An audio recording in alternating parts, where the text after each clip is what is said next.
Hey everyone, is your power seat broken? Won't go up, down, left, right, forward, backward, whatever it does, won't do it? Well, you could go to the dealership and spend $900 just on parts. Then you've got the cost of labor. Or watch this video and fix it yourself for free. The seat I'm going to show you is from a Toyota Sienna, but this will work obviously on a Lexus. It works on a lot of different cars because they use the same types of motors. Oh, let's say your seat is stuck and you got to move it like right now before you do this fix.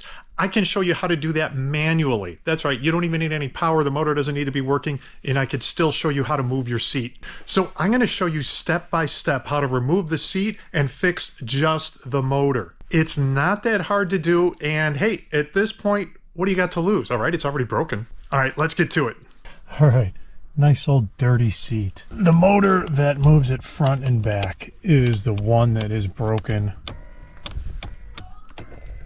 The Seatback still works, that motor works, and this motor here. So I think there's 3 motors in there, and the one that moves it front to back is what is broken. I did check electrical under here. None of the plugs are out. I'm not sure if this is lit up well at all, but I checked all the connections so far. There's only one fuse that goes to the seats. From what I could tell, it's not like they have 3 different fuses for the 3 different motors, so that's not an issue. So let's get the seat out. Okay, so first thing we've got to get access to the nuts, and you just pry these little flaps open here. There's 2 in the front, this guy back here, and this one over here. Yeah, don't mind the mess. No, this car's not mine at all. Okay, 14 millimeter.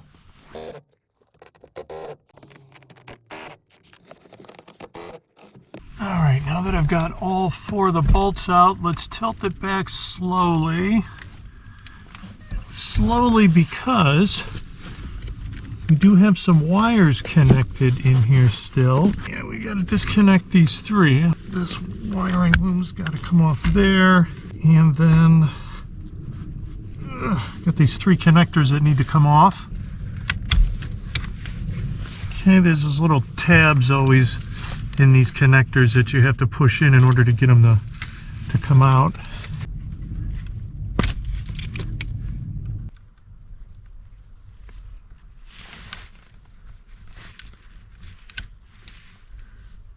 I don't know why this connector is so complicated, but the yellow and white part here kind of separated. I don't know, I was prying in here at first, and it pulled up part way. Yellow part came out from the white. Then I had to push down here in order to get the final connection undone. But okay, so we've got the seat out, and I'm going to now take it into the garage because it's cold out here. This is the motor that we're going to be looking at. We're actually going to take it out and get a closer look at it, probably take it apart, because I'm assuming this connection here is still good. I don't see why this would be bad. We're going to take it out and look at the motor closely. But when you call up and you start trying to find, like, for example, a replacement motor, here's the other motor, and there's another motor right here. You can't buy them. From what I see, you can't buy them from Toyota. I haven't seen them from any other parts manufacturers. When Toyota gives you a part number for when you tell them one of the motors is bad, they give you a part that includes the entire frame. And exactly what the entire frame consists of, I guess you get just all the metal, and you have to take the cushions off. I'm guessing you get all of the metal because it's very expensive also. Depending on your model, depending on what is the feature set of your seat, it's going to be anywhere. I think the lowest I saw was $460, all the way up to $1,200. I think the one for this, one of the Toyota dealers quoted me like $900 for this. There aren't a lot of options. I don't even think I have a seat heater in here. I don't know what else would make it more or less expensive. Maybe heating and cooling seats, but again, you're supposed to just get the frame. So I don't know. It depends on your year and the model. You break one of these little motors, or one of these little motors go bad, And you mean to tell me I have to spend $900, $1,200 because one of these motors broke? That is ridiculous. So what I hope to do is be able to repair just this motor and or find a replacement for just this motor. Let's first take this apart and see what we got. It might just be 2 screws, one here, one here.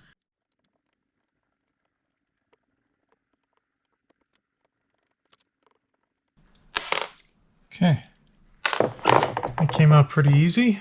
See, we've got a square drive there. And if you look here, I'm going to show you another little secret right now that I learned by when I was looking under the seat at this motor. Okay, so check this out. This is a square bit. If you've ever seen it, you know, instead of like a Phillips or flat, they have these square bits. And this fits conveniently right in there. And this turns. See that? See how it's turning this square drive shaft there too? So what this means is if you have your seat in the car and it's stuck, it's not working because one of these are broken, well, now these are going to be real hard to get to. So unless you're like in a real jam, you're probably not going to be able to adjust these. But if your seat is too far forward, too far back, and you need to get in there, you know, you can't drive, whatever, you can get one of these bits because the motor's here. You can reach the motor from the back seat. Now you're going to need a couple extensions on here and that. You know, you're going to want to use a power driver because when you turn this like one turn, it's barely moving the seat. It's really geared down. But you get a power driver and you can move the seat forward and back without the motor actually working electrically, or let's say the power is out in the car for whatever reason. I don't know. But anyway, you can work these motors manually. Super cool tip. Definitely worth subscribing to the channel for that tip alone. Am I right? I'm right. All right, now there are no screws to take this motor apart, but you see we've got these bendable tabs here. So let's unbend them, see what we got. All right, so I could bend these tabs. Ooh, there's some pretty beefy tabs. I thought I'd be able to bend them pretty easily with these smaller pliers, but maybe not. Nope, it's not gonna work. Screwdriver, I'm a little bit, yeah, I don't want to pry against this plastic here. It probably will break. Well, I didn't think that was going to work. Yeah, I don't think that was going to work because you can't really get behind it.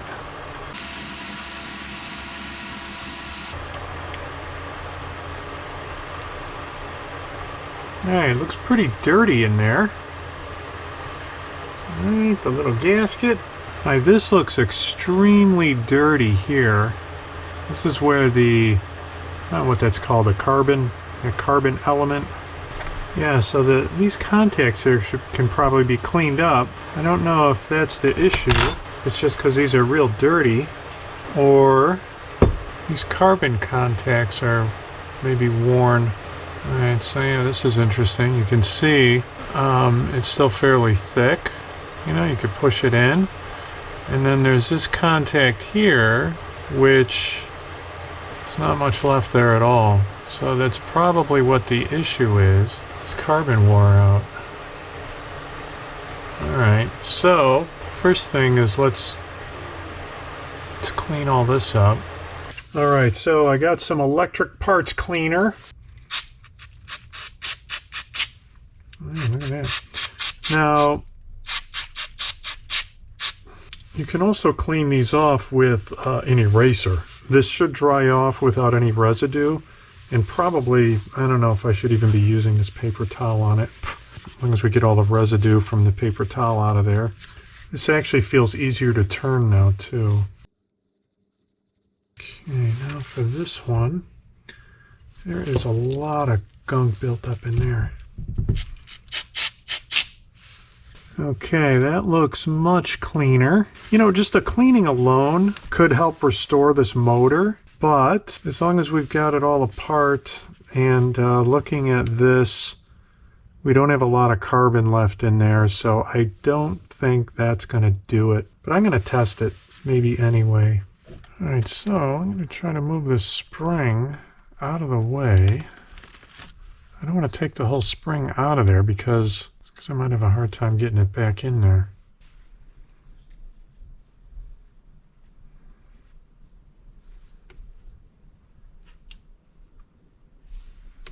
Okay.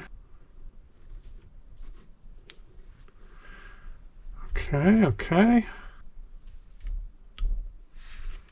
All right, so this is what we have to replace. How am I going to find this? I don't know. Stay tuned. All right, so I measured these carbon brushes here, and yeah, they're called brushes even though it doesn't look like a brush. Anyway, I've got some calipers here. These are in inches. However, went on eBay, tried to find this exact size. Everything's in millimeter, metric. So converted it. Can't find this exact size really. Found something very close. I'll put it on the screen, what I got, what I ordered. And of course it's coming from China, so it is going to take me probably at least a couple weeks from what they said to get the new ones in. So what I'm going to do until that time is put this back together, see if the motor works just after the cleaning. And if so, great. However, as you can see that this brush is really, you know, we saw down there, this brush is really worn down. It should be, I don't know exactly how big this comes when it's new, but you can see by the other brush here how far it's sticking out. And this one on this side here was just barely sticking out at all. So I really don't think the cleaning is going to help. And even if it does, it's not going to last long. So when we get the new ones in, we're going to have to shave them down to size. You can't really chop them down to size because this is carbon just like your lead pencils, and you can't really chop those accurately. So I don't know, I'm going to have to sand it, file it, something to get it down to the correct size. And you have to find ones that also, I'll talk about this now, tons of the brushes on eBay have like springs on the back of them here, or they have the wire coming straight out of the back, or they have the wire coming out, and we need the wire coming out more on the top, although yeah, we can't really have it coming out of the back because that's where the spring is. So we do need the wire coming out of the top, and then ideally you want it with this female spade connector on it. And a lot of the brushes on eBay don't have any kind of a connector here, which is great if you want to take this connector off and solder on a new one. You know, it just has the bare wire at the end. I really don't want to deal with that. I mean, it's already kind of enough to deal with here. So, and anyway, those weren't the perfect sizes either. None of them I saw were the exact size we needed. If we got a file, shave it down, you know, 1 or 2 more millimeters, I don't think is going to be that big of a deal. It's still, I think, going to take less time than trying to solder on one of these spade connectors. But who knows? Could be wrong. We'll find out, though. So anyway, let's put this back together for now. We'll put the seat back in the car and wait. You know, I am having another idea here, though. After looking at this, you know, what I'm thinking, to get a little bit more out of this, you see how far it's sticking out here? Not far at all. To get it to stick out a little bit more, I wonder if we could shave a little bit more around the edges.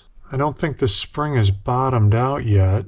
We might get a little bit more action out of this. Let's try this out here. If we see this, can we shave this down a little bit more? Let's try that out. Okay, and remember, like I said, this stuff is just like pencil lead. I don't know, it might be pencil lead. It's carbon. Carbon's extremely soft, so I'm probably over-filing it here. I'm being way too rough with it. Yeah, I carved out way more than I think I needed to. To give you an idea of how fragile this stuff is, the memory card just ran out when I was trying to hold this with these pliers and then use the file on it because this thing's so small, it's hard to hold with my hand. Well, look what happened. It just cracked right here. And I didn't, well, I don't know. I didn't think I was putting that much pressure on these pliers, but I was. enough anyway to crack this. So yeah, this stuff it's fragile. Let me continue to try and file this down a little bit. Once you start filing, you don't need to file too much because again, it's so soft. All right. Yes, look at how much further we got. It's significantly further. However, oh yeah, that'll go real far in. Yeah, that's a lot more action. However, I don't think the spring is going to be touching it anymore. Yeah, look at that. Oh man, check that out. We just got a lot more life out of this motor. However, now we got to make sure it works. So let's put the motor back together. Don't forget to plug this in. Oh my God, this is going to be an even better fix than I anticipated. All right, I think I know how to assemble this now. So you push in here, not too far though. So I don't know what would happen if I push this whole thing out completely, but I think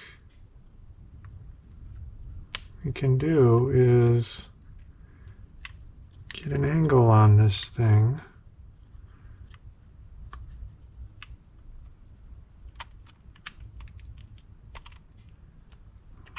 Okay. And then push the motor back in that way. Okay, if you see what I did there, we had to kind of come at it a little bit like this and then bring the motor back and push it in and then push the whole container down on it. I did damage those brushes a little bit though, trying to push it in there. So those brushes have, from what I saw, they've got only about half the contact that they used to have. So I don't know, I'm thinking that I may have reduced the power of this motor just because of that contact area. So learn from what I did there and be gentle with those brushes. And when you put this back together, you know, do what I did, push the motor up outside of this can a little bit, and then kind of fit it into place there without damaging those brushes. That's not good. But let's see how bad it was. Now, however, I have to try to bend these back. Let me figure out how to do that, because again, I don't want to put pressure on this plastic. I can use these big channel grips here.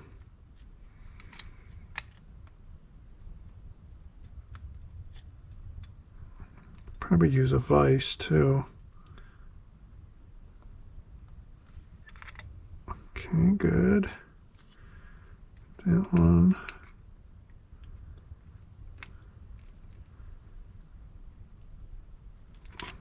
That one, although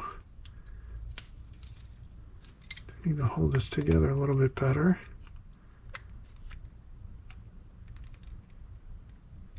There we go.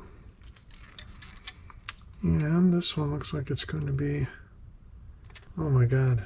I don't know how to get that one back. Now this one is a little precarious because got this connector here on the bottom. I don't want to clamp it in the vise, because if we deform this, it's going to really screw the motor up. So I'm just going to kind of place it here, put this here, and try to tap this down. And yeah, it's already, you can imagine, it's popping this up. I don't want to hit the plastic at all or put any pressure on the plastic. Okay, here we go. I'm able to get this in here better. All right.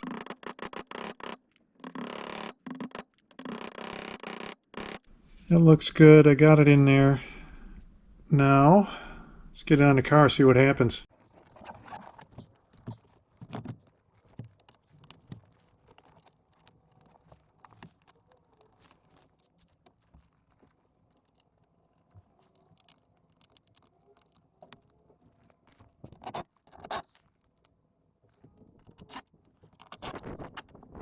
I should have plugged these in before I put the seat back down, but I think I can manage.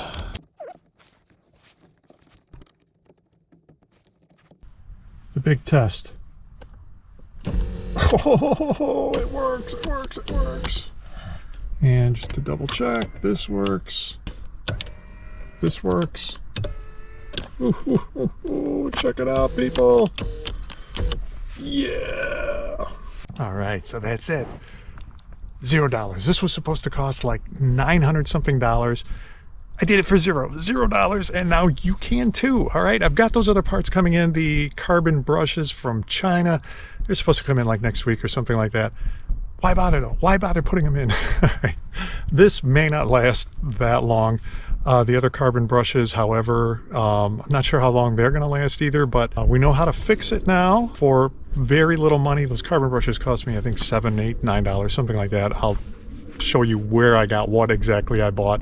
They're going to take a little bit of effort. Had to shave them down, or would have to have shaved them down to make them fit properly, but we don't have to do any of that now after this last fix, and it was a little sketchy.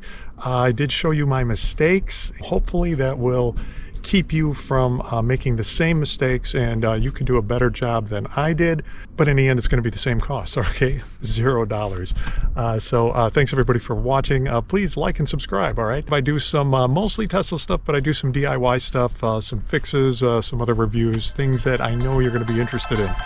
Thank you very much.